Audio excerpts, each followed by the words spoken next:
মনের দরজায় কড়া নাড়ছে রহমতের মাস। আর রহমতের মাস মানে রমজান মাস। রমজান মাসে আমরা আমাদের জীবনকে বদলানোর সুযোগ পাই।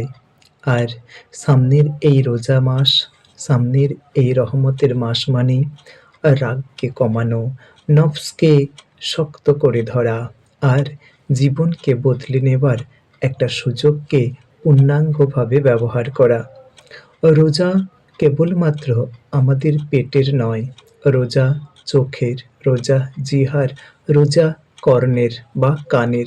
আমাদের জীবনকে সবথেকে একেবারে বদল করে দেবার মাস হচ্ছে এই রমজান মাস। হে আল্লাহ তাআলা, সামনে যে রোজা আসছে, এই রোজা যেন আমাদের প্রত্যেকের জীবনকে বদলে দেয় এবং সুন্দরভাবে, পূর্ণাঙ্গভাবে আমরা যেন এই রোজা মাসের রোজা পালন করতে পারি। আমরা বলি আমিন।